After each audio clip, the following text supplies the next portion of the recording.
In 1973, in a federal-style office where the air smells faintly of toner and old glue, a form is fed into a copier again and again until the ink begins to look like soot. The document is plain checkboxes, measured lines, typed descriptions of brick and stone, but the scan refuses to stay clean. A date is there, then not there. A year becomes illegible where a number should be, as if the record itself has been rubbed at the edges. The building it describes is not a cathedral, not a castle, not officially. It is an orphan asylum. The page calls it Elizabethan Gothic, a revival of towers and parapets architecture that imitates fortification without admitting fear. It notes walls enclosing high ground. It notes a central tower with a castle-like silhouette. It notes practical things too, with the calm tone of a clerk. Hot and cold running water, steam heat, gas lighting, a fire system crude, but effective. A list of conveniences that reads like a blueprint for survival, written as if nothing about it should feel strange. But the contradiction is visual, and therefore stubborn. Orphans' children without property housed behind walls, beneath battlements, in a structure built to be seen from the city below. Charity dressed as a fortress. Outside the archive, other images exist. In California, a photograph labeled only within a decade shows another asylum on a hill, stone-faced and fenced, watching a new city grow. Viewers later call it a castle, someone else calls it a jail. The record holds both reactions, without choosing. History remembers progress, but forgets what it replaced. And when you look closely at these child houses built like strongholds across coasts, across decades, the question becomes less mystical and more precise. What, exactly, was being protected? The children or the city's conscience? On the last page, the copier catches a shadow in the margin, an accidental dark band, like static on film. The image flickers. The tower remains. On March 19th, 1851, in San Francisco, still young enough to feel improvised, an orphanage opens not in stone, but in a prefabricated cottage in an area then called Happy Valley. The archive remembers this as administration, a society founded, a matron appointed, a physician placed on call, a set of rules drafted by people who believed order could substitute for bloodline. The human trace is small but real. The founding story centers on siblings, aged 3 to 12, orphaned by cholera on the journey to the city.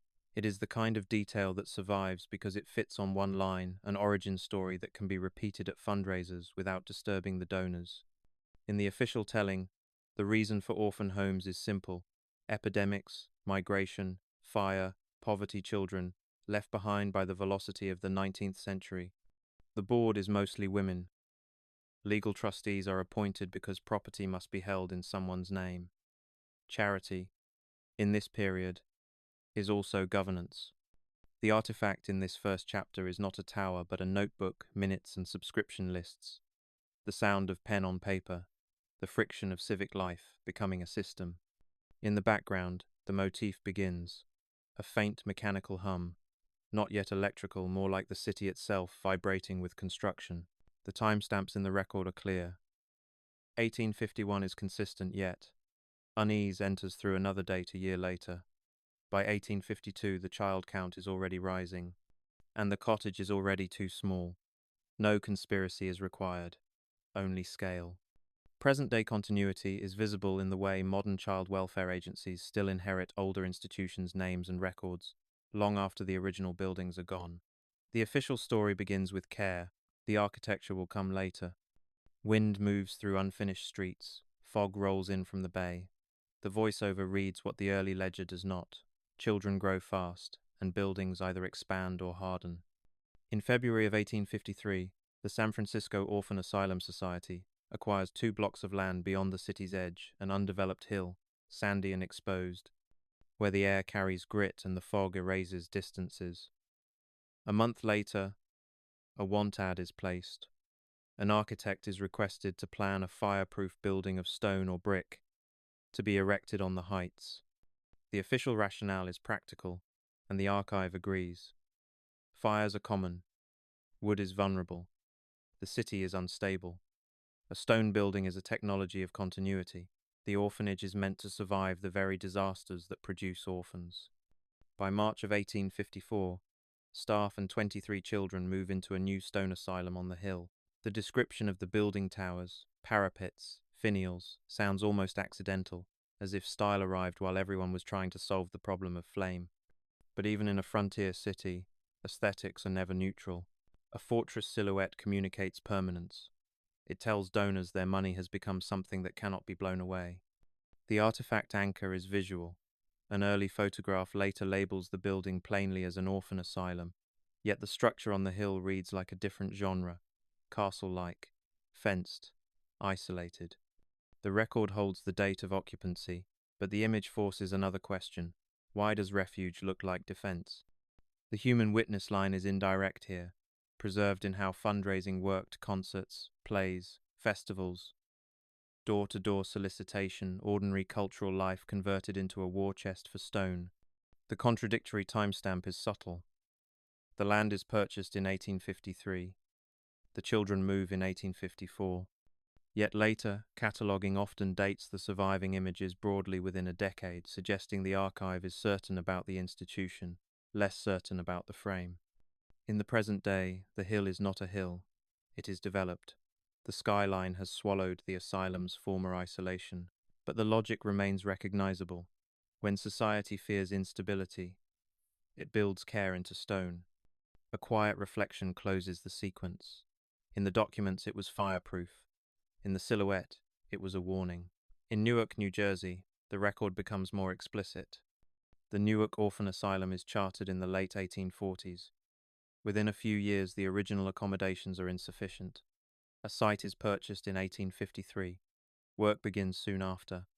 And by 1857, depending on which line of the archive you trust, the asylum is standing on high ground, enclosed by walls, overlooking the city. The building is described in official paperwork as Elizabethan Gothic revival, red brick, brown stone, 3.5 stories, a central tower with a castle-like appearance. The architect is named, the style is named. Even the interior is named in detail. A hall and stairway, kitchen and pantry, marble finish walls, a schoolroom seating 150 children, bathing rooms with hot and cold running water, tanks in the garret feeding the building's supply. Here, the castle is not metaphor, it is documented, and the human trace is preserved in a contemporary newspaper description, later embedded inside formal preservation paperwork like a fossil. The stair railing of black walnut, one of the finest, the schoolroom extending the length of the building, the basement rooms, laundry, baking, furnace where the institutional machine breathes. The motif is no longer faint. Steam, heat, gaslight, water pressure, a crude but effective fire extinguishing system, infrastructure as mercy. A contradiction enters through the archive's own imperfections. A date for a later wing edition blurs into uncertainty, as if even the official form cannot hold on to its numbers. Another line calls the style Flemish, another calls it Elizabethan, another, by implication, something in between. In present-day footage, the orphan asylum name is gone, replaced by Eberhard Hall, an administrative landmark in an engineering campus. The tower remains. The walls remain. The function is repurposed. A castle built for children is still a castle. If history is written by survivors, who erased the rest? In May of 1855, a photograph looks south on Market Street in San Francisco. On the right, St. Patrick's Church. On the left, a handsome brick structure identified as the Roman Catholic Orphan Asylum. The city is still raw streets not yet fully civilized, hills still dominant, the distance still readable. The official story would describe this as community infrastructure, Catholic immigrants building parallel systems of care, church, school, orphanage, because the state is young and social services are not centralized. The photograph agrees. It shows a functioning institution. But the anomaly arrives later, and it is not hidden. The orphanage is demolished in late 1873 to make room for the construction of the Palace Hotel. The replacement is not subtle. A commercial monument takes the place of a child refuge. This is not a mysterious erasure. It is a documented urban development with a receipt. The artifact anchor is the image itself, a fixed frame where the orphan asylum appears ordinary, even proud, yet it becomes a ghost the moment you learn what replaces it. A building that once housed children becomes, in hindsight, an early layer of a city that will repeatedly rebuild over its vulnerable. The human witness line survives in a different kind of voice. The chronicle-era confidence that buildings move, that neighborhoods shift, that the city will outgrow its own charity structures and trade them for hotels, cathedrals, towers. People speak of progress as if it is weather. The contradictory timestamp is not about when the orphanage existed, it is about how the photograph is dated in popular circulation. Mid-1850s, May 1855, circa 1855. The archive circles the year, but the city's transformation is sharper than any date label. In the present, Market Street holds no obvious trace of the orphanage. The site is remembered through captions, not stones. The motif returns, a faint static in the audio, as if the film is trying to hold onto a demolished wall. In the archive, the orphanage is a building. In the city, it becomes a vacancy for something richer. A plate from a 19th century photography album is labeled with a single number 216 and a simple title, Protestant Orphan Asylum, San Francisco. The date is not a date. It is a bracket, 1860 to 1870. The asylum sits on Mint Hill, fenced and elevated, its stone cladding and irregular towers giving it a silhouette that does not match the surrounding wooden city. The fence runs long. The hill looks barren. The air in the image feels cold, even without snow, wind and grit and a coastal haze. Here the anomaly is archival, not conspiratorial. The catalogue cannot decide when the shutter clicked. The institution's timeline is known. Children moved into a new facility in March 1854, but the photograph drifts within a decade, as if time itself is blurred by the fog. The official explanation for the building's look is consistent with documented architectural fashion. Gothic revival spreads through the 19th century, and picturesque medieval forms are used to signal morality, permanence, and protection. But the image produces a visual contradiction. Protection looks like confinement. A human witness line surfaces decades later. In a journalistic tone of discomfort, an observer remarks that the wall makes the place look like a jail. Another voice answers as if this were normal. You cannot shelter vulnerable children without boundaries. Both reactions are believable. Neither resolves the image. The recurring motif becomes sonic. Even in a silent photograph, you can imagine how stone corridors would carry footsteps, how a bell or cupola would turn wind into a low whistle, how a fenced hill would amplify isolation into a kind of hum. In the present, the site is developed, the castle is gone. Only street names and photo archives remain. The continuity is harsh. The building that once served as refuge exists now primarily as an image compressed, captioned, and uncertain by a decade. Photographs fade into static. The record keeps the institution, the image keeps the feeling. A pattern emerges in orphanage archives. Origins rarely fit into one clean date. In San Francisco, the society begins in 1851 with a temporary cottage. By September 1851, it searches for permanence. In February 1853, it acquires land. In March 1854, it occupies a stone building.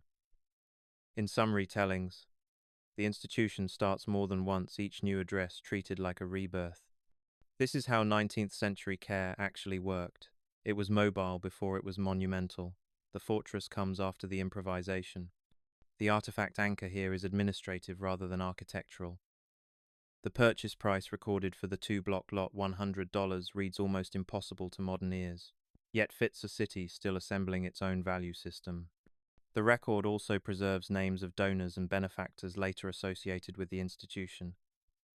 A list that reads like the city's emerging elite, writing itself into virtue. The archival tension is not missing documents but competing emphases. Some accounts highlight cholera and the first siblings. Others emphasize Protestant leadership. Others emphasize the later scale, dozens becoming hundreds. The dates are all true, but which one is the beginning depends on who is telling the story. The human witness trace is subtle. Legends attached to street names, hate, Wallah linked in local memory to women on the board. Even if legend is not proof, It is evidence of how deeply these institutions entered civic identity. The motif repeats: subscription fundraising, a system of recurring donations like a heartbeat. Beneath it, the acoustic signature of institutions begins to form: bells, routines, timed meals, timed schooling, sound used as discipline. The contradictory timestamp requirement is satisfied by the archive itself. The institution's start shifts depending on whether you mean the society, the first cottage, the land purchase, or the stone asylum. The record contains all four. The unease is that a child's life cannot be indexed so cleanly.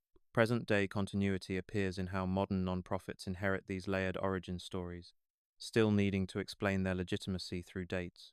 The official story is stable. The lived story begins again and again.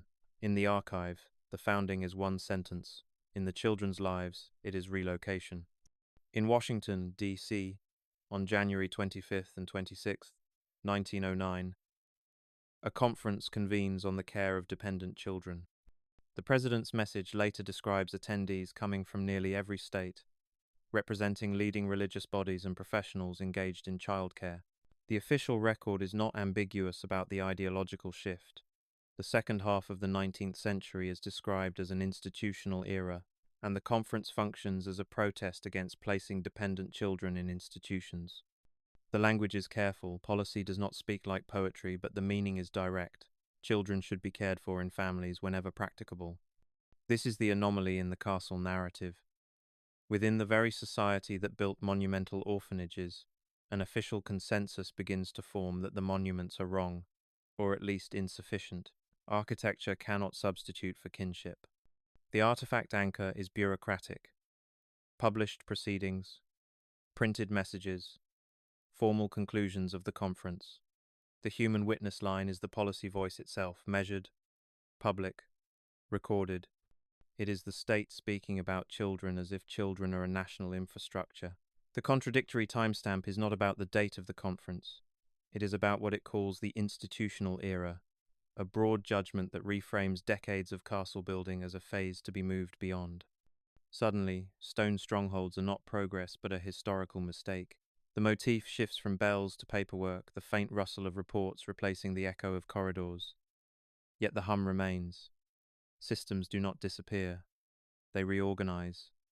In present-day continuity, this shift is visible in modern foster care, child protective services, and the lingering distrust of institutions for children.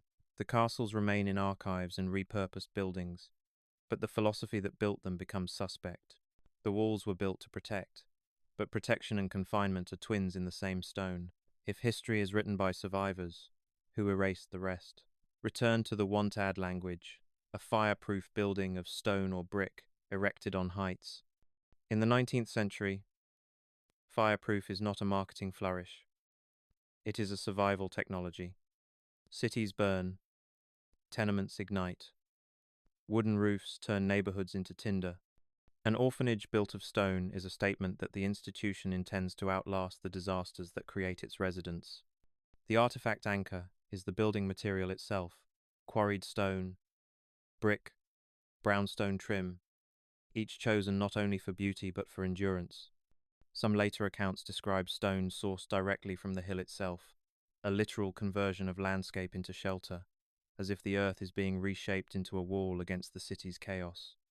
The archival tension here is not that the fireproof claim is false. The records are consistent. These institutions did seek durable materials. The contradiction is interpretive. The same stone that resists fire also amplifies separation. A hilltop asylum can be safer and lonelier than a cottage in town. A human witness line appears through the fundraising methods and the public rhetoric that often accompanied them.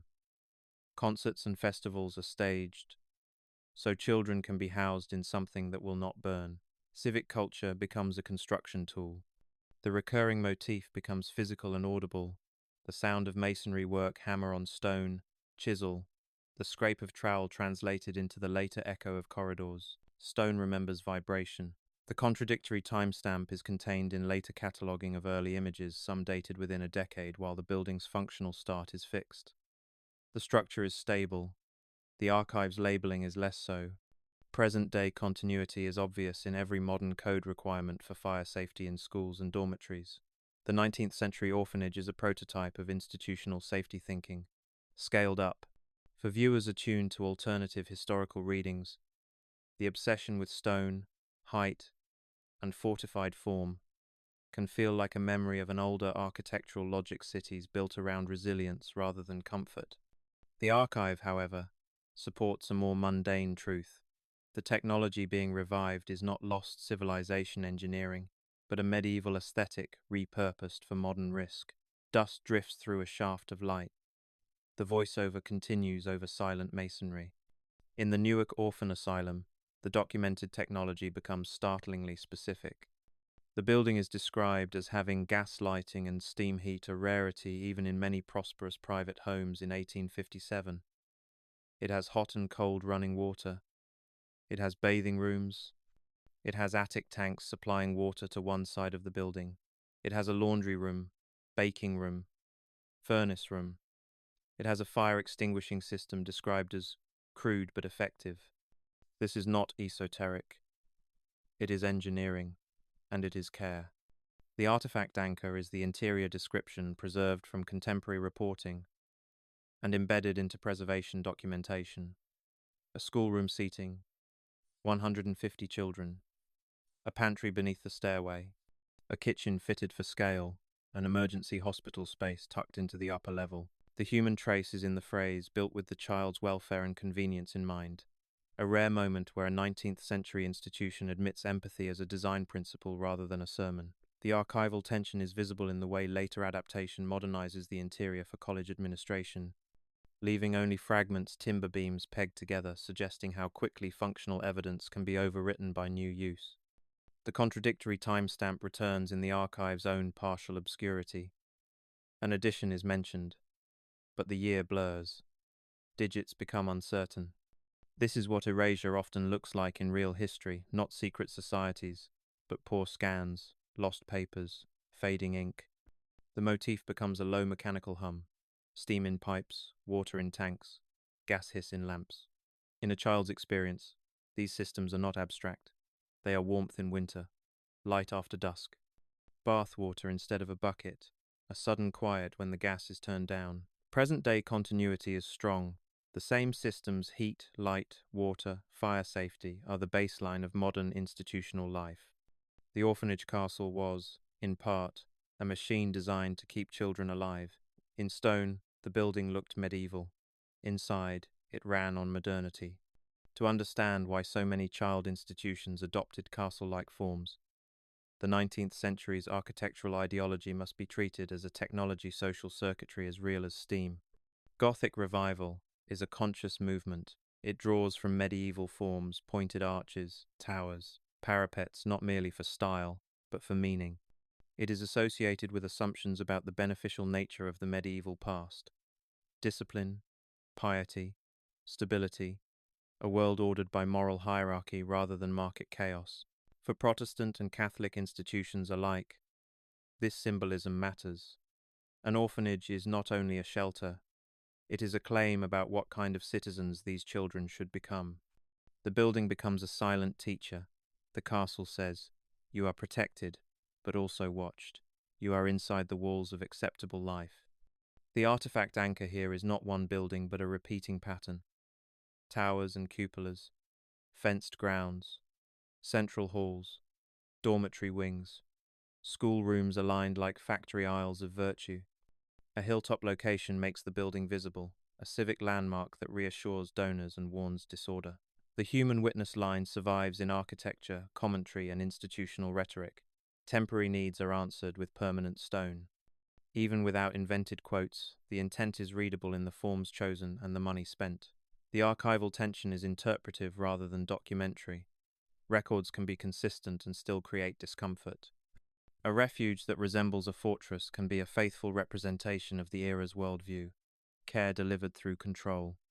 The contradictory timestamp is embedded in style labels themselves.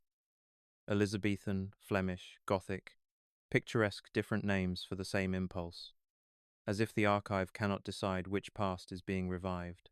The recurring motif becomes explicitly acoustic: bells, echoing stairwells, timed routines. Even without electrical frequency, the institutions are built around rhythm sound as scheduling as discipline. Present-day continuity appears in modern schools and campuses that still borrow Gothic forms to signal tradition and authority. The old code persists in stone. Those who view suppressed historical frameworks often interpret these repeated forms, domes, towers, fortress silhouettes across continents as echoes of a deeper pattern. The non-fiction record supports a narrower claim, a global style movement, carried by architects, pattern books, and cultural aspiration, reproduced across cities that wanted to look older than they were. It was meant to be protection. But protection, in the 19th century, often wore the uniform of control. The 19th century did not end with universal faith in monumental orphanages. It produced its own critique. In the United States, the 1909 conference calls the previous decades an institutional era and argues for family care whenever practicable. In Britain, reform movements develop cottage homes, systems, family-like establishments designed as alternatives to large barrack schools and workhouse models. The technology here is organizational design.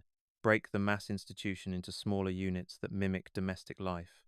The architecture shifts from fortress to village. Care is still controlled, still scheduled, still institutional, but the scale changes. The artifact anchor is a reform blueprint in concept. A campus of smaller houses rather than one central castle. Inspection reports and reform literature describe these systems as better for children's welfare. The archive's language becomes clinical. Supervision, foster mothers, routine standards. The human witness line appears in reform testimony. Professionals, inspectors, and welfare advocates describe the harms of mass institutions and the value of home life. These are not romantic voices. They are the administrative conscience of the era trying to correct its own earlier confidence. The archival tension is real and documented. Society can build castles for children and later condemn them without admitting moral failure. The record often frames this as progress, not as regret. The contradictory timestamp is historical. The institutional era is not a single year, but a long phase, and different historians define its boundaries differently. The unease comes from realizing that an entire generation can grow up inside a building type later deemed harmful. The motif shifts. Fewer echoes in grand halls, more domestic sounds, kitchens, small dining rooms, quieter corridors. Yet the hum persists. Systems remain. Present-day continuity is visible in modern group homes and foster care networks, which inherit both impulses: protect children, avoid mass confinement. The debate is not over, only the architecture has changed. The castles were built to endure, the philosophy that built them did not. If history is written by survivors, who erase the rest? Return to San Francisco, to the brick orphanage on Market Street. It is documented, it is photographed, it is identifiable in the frame beside a church, and then it is removed, demolished in late 1873 to make space for the Palace Hotel. This is what real erasure often looks like. Not secrecy, but priorities. A hotel promises revenue and status. An orphanage promises responsibility. Cities choose what they can monetize. The artifact anchor is the before image, the orphan asylum in the photograph, and the afterfact, the knowledge that the same ground becomes something else. The orphanage's silence is not that it was unknown. It is that it is no longer legible in the landscape. The human trace here is not a diary, but the implied human labor of demolition crews and builders, removing brick and timber without ceremony. The children are not in the photograph. Their absence is the emotional fact the record cannot capture. The archival tension is stark, but consistent. The dates of demolition are preserved, yet the intimate reasons are not. Officially, it is development. Unofficially, it is an ethical trade, shelter exchanged for prestige. The contradictory timestamp is how memory drifts. Later retellings remember the Palace Hotel more vividly than the orphan asylum it replaced. The bigger building wins the narrative. The recurring motif returns as static noise over archival footage, the sound of old film as the image cuts from orphanage to hotel, from care to commerce. Present-day continuity is visible in every city where social institutions are pushed outward while commercial centers densify. The pattern repeats with new names. In the records, the orphanage was real. In the street, it becomes invisible. In Newark, the orphan asylum survives, but not as itself. The interior is modernized after the building is purchased in 1948 and adapted for educational administration. The exterior remains largely as constructed. The tower, the walls, the castle-like profile. The building's name changes. The function changes. The institutional childcare purpose becomes a historical footnote attached to a campus landmark. In New York, a Greek Revival orphan house designed by a named architect stands on grounds now associated with a cathedral complex, while the institution itself moves and evolves, eventually adopting a cottage system in the 20th century and later changing names again. Archives preserve the continuity of the organization, but the public tends to encounter only the building's shell, stripped of its original meaning. In San Francisco, the Stone Castle Asylum on Mint Hill is gone, its site occupied by later development. The institution's story persists in essays, photo collections, and the faint residue of street names and neighborhood memory. These are three endings of the same phenomenon: demolition, repurposing, and renaming. Each produces silence differently. The artifact anchor is the preservation paperwork and institutional finding aids evidence that the record survives even when the building's meaning does not. The human trace is administrative rather than sentimental. Lists of records, date ranges, mergers, name changes. This is how social history often ends, in reorganized files. The archival tension is the central one of this film. The buildings look older than their dates feel. They borrow medieval language to solve modern problems. That visual mismatch invites interpretation. For those who read alternative historical frameworks as serious inquiry, the castle orphanage pattern can feel like more than a style choice, like a reuse of an older civic template. High ground, stone, towers, water systems, walls, acoustic discipline. The non-fiction archive cannot confirm a lost civilization, but it does confirm something adjacent and still unsettling. 19th century society repeatedly chose fortress aesthetics to house the vulnerable, and it did so across continents during the same broad decades. The recurring motif resolves into a single sound, a bell heard at a distance, or imagined less a signal of mystery than a reminder of scheduled life. The final reflection does not solve the question, it only narrows it. If the buildings were meant to protect children, why did they need to look like fortresses? And if the fortresses were meant to protect society's conscience, what happens when the fortresses vanish? The reel ends mid-frame, a tower against a pale sky, film grain thickening, edges flickering into white.